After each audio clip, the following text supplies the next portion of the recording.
يعطيكم العافية. نحن اليوم بدنا نعمل مندي على طريقتي الخاصة، مش على طريقة حدا أبدا. مجربتها بالبيت وكتير طيبة، يعني بتعملها بكل بساطة وبلا تعقيد.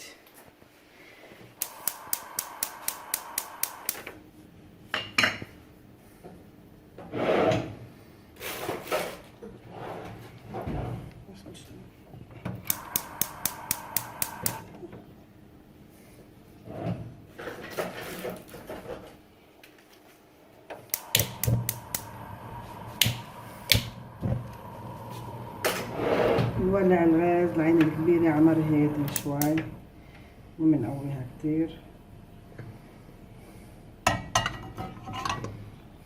هذه الطنجرة الوسط هي المندي عبارة عن بدنا نحط هلا هولي بصل وثوم مع بعض. أول شي بنحط الزيت، خليه ليحمى شوي حتى نحكي شو فيها المندي. المندي عبارة عن لحمة فخاد، أفضل من السفاين، فخاد بعظمهم، بصل وثوم، حبة بندورة، ملح، حار كمان هيك حب مكبوس، بهار كبسة، بهار أسود، كركم، وبهار مندي. بهار المندي وبهار الكبسة قرب لبعض كتير. وثلاث كبايات رز، هذا كباية رز بسمتي. أول شي بنحط البصل مع الثوم،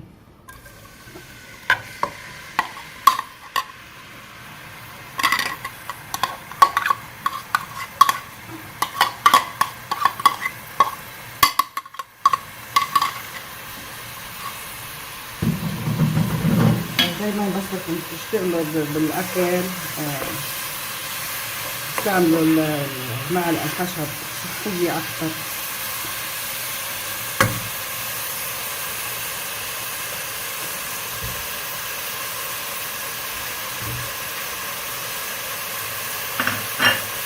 هي المندي اصلا اكله يمنيه طيب كثير. كل واحد يعمل على الطريقة اللبنانية، على الطريقة السعودية، على الطريقة اليمنية الخليجية، يعني السورية، كل واحد يعملها على ذوقه، بس بالنهاية اسمها مندي، يعني نفس الشيء، ما بتختلف كثير.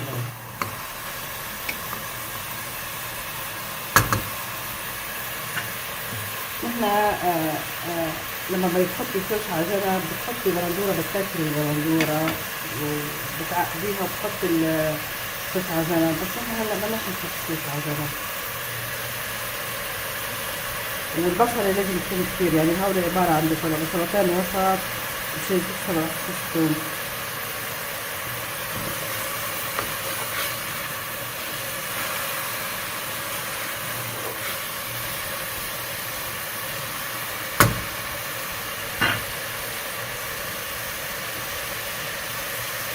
نحن ما بنقلبهم كتير لأنه بدهم يتقلبوا مع الدجاج، مش طبعا الفخاد مش صحيين يعني. الفخاد بعظمهم بيعطوا عصارة كتير نكهتها طيبة بالمندي، خاصة بالمندي. أما إذا كنتوا بدك تاكلوا يعني مش زيادة زفرين يكونوا هيك دسمين، بتحطي صفين إذا بدك، بس نحن بنحبها بالفخاد. نكهة الفخاد بهالأكل كتير طيبة.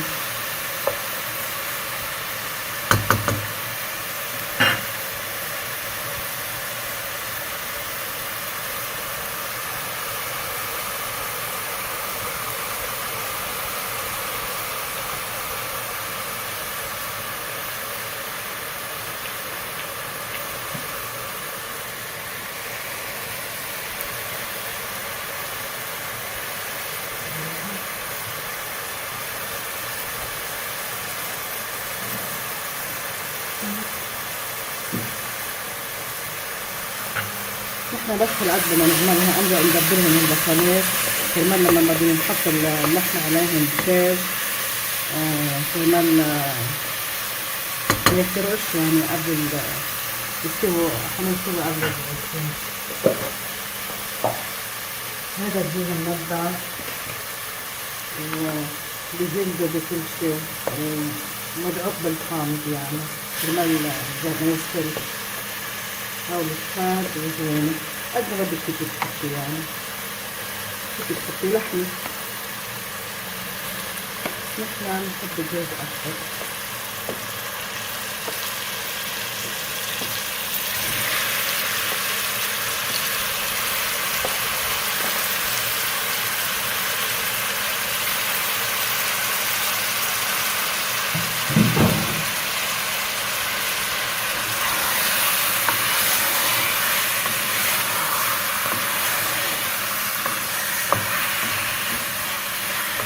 هلا بنغطي الطنجرة، بنوطي شوي النار، كل شوي بنقلبهم لحتى يستوي الثوم، بياخدوا وقت شي تلت ساعة. محتاج تطلع ريحتهم حلوة، تستوي ريحتهم بالمطبخ، تعرفوا انتوا انه قاربوا على الاستواء.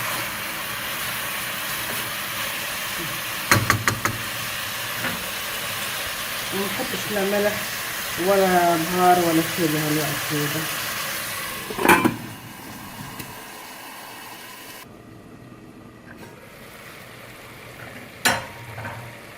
هلا وصلوا لمرحلة هن صاروا كتير بلح. هلا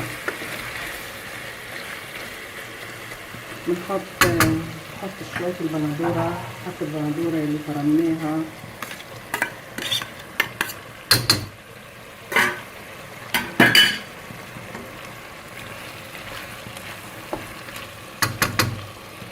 بنحط ملقة ملح،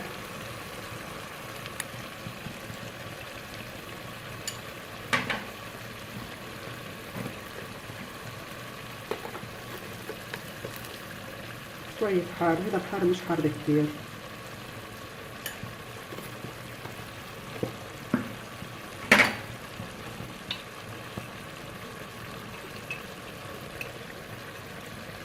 بهار المندي،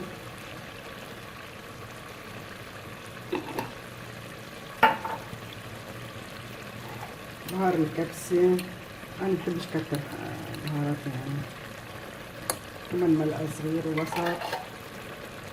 بهار الحار نص ملعقة، أقل كمان لأنه قوي كتير. بنحط هذا الحر الطيب،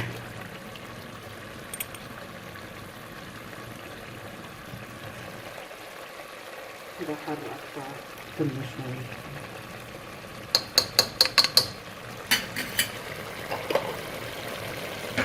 نخلطهم مع بعض، نتركهم شي 5 دقايق ونرجع نحط شوية مي. ريحتهم بتشهي، هيك بتفاعلوا كلهم مع بعض ويطلعوا كتير كتير طيبين.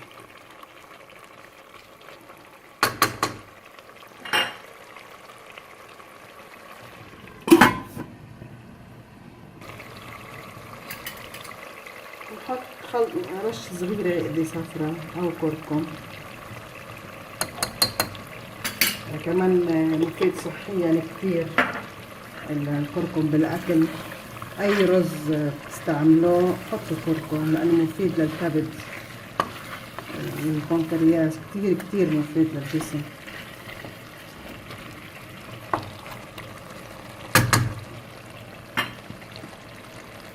هلا بنغطيهم شي 7 دقايق.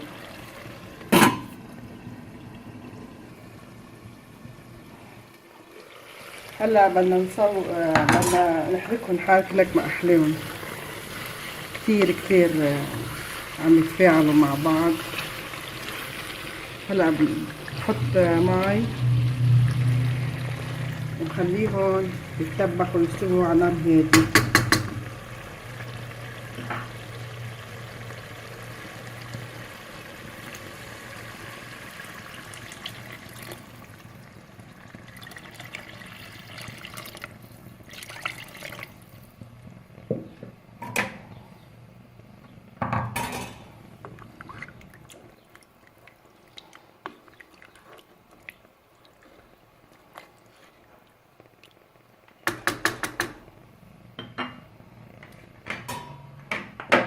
انه حطينا مي ونزلنا شي نص ملعقة ملح بس.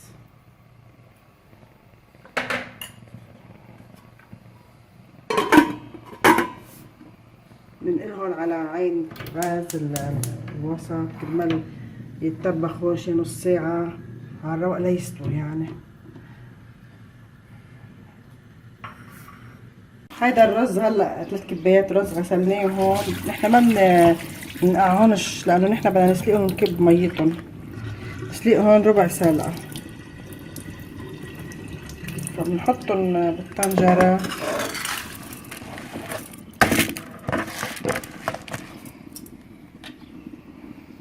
بنحط عليهم مي سخنة كرمال ينسلقوا بسرعة، مش وقت كتير.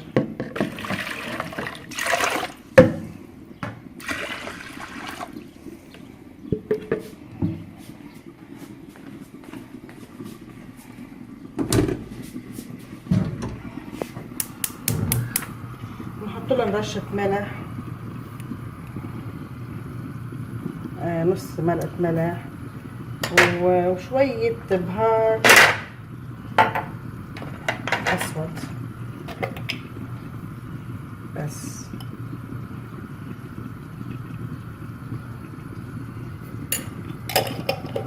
اتركهم ليغلوا بس يبلشوا بدرجة الغليان. نلوث يغلوا شي مش كتير، شي 7 دقايق كمان، مش 10 دقايق. ساعتها بنصفيهم ونحطهم فوق الدجاج.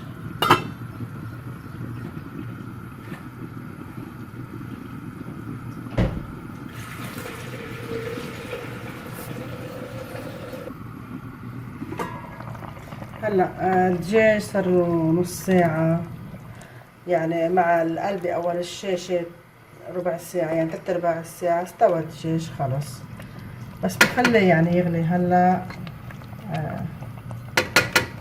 مع بعضه. لا نحط الرز فوق منه.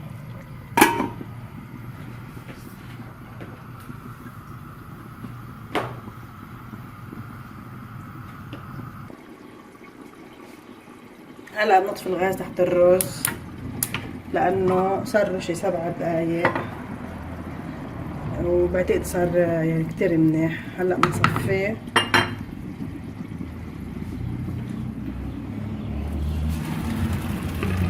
ما بنغسله،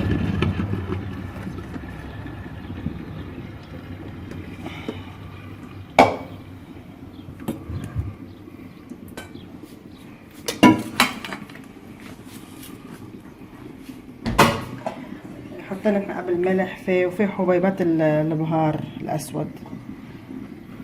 هلا بنجي للطنجرة اللي بعدها عم تغلي بالدجاج والصوص تاعها. نشيل نصهم، هي لك طيبين ذوبين، بس دايما بنخلي العظام بقلبها. فيك تشيليهم وتفصصي العظام بس انا هيك بحبها اطيب. خلي العظم هو بيعطي عصارة كتير كتير طيبة للرز.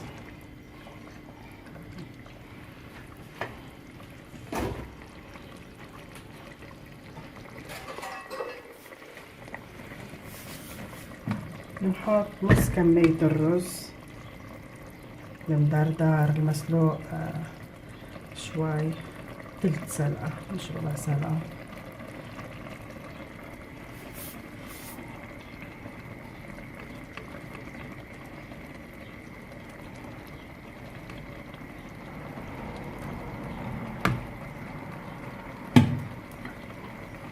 نفردهم بهالطريقة هيك.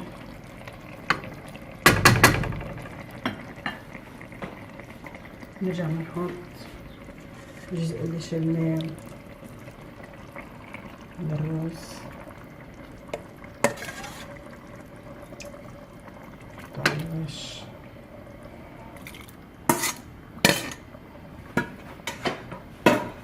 نحط الطبقة الثانية من الرز.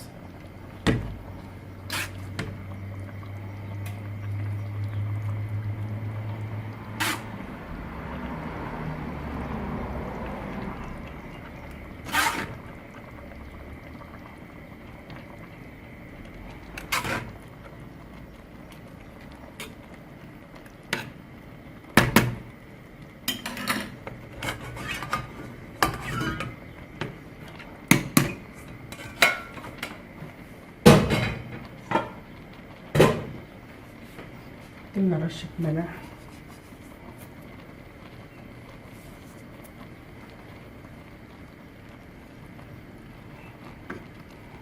نحط على الوش زعفران،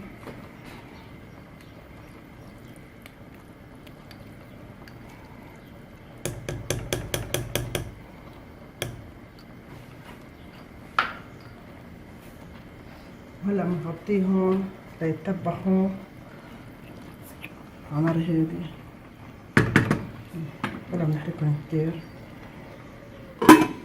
على نار هادي شي تلت ساعة.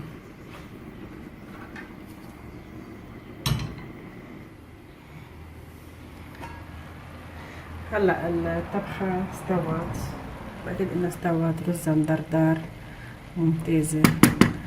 هلا نطفي الغاز ونقلبها بالصينية. يعني قعدت شي نص ساعة بعد ما حطينا الرز.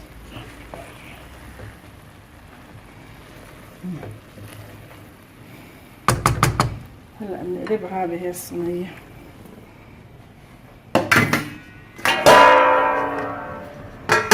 ما بقدر احكم فينا نقلبها. والله لا.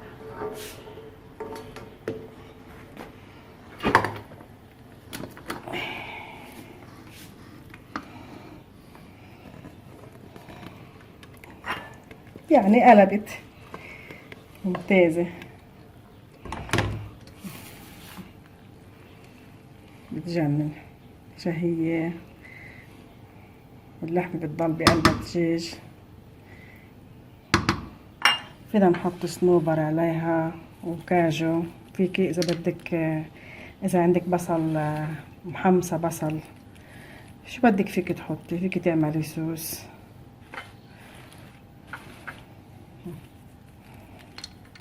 شهي بتجنن، شو رأيكم؟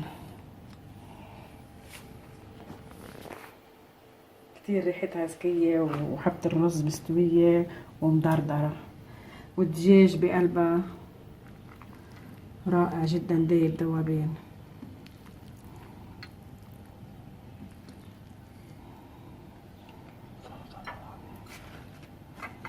وألف صحة وعافية. بتعملي على جنبها شوية سلطة، بتخفقي لبن، شو بدك تعملي، بس هي كتير لذيذة وشهية منظرها، أكيد طيبة.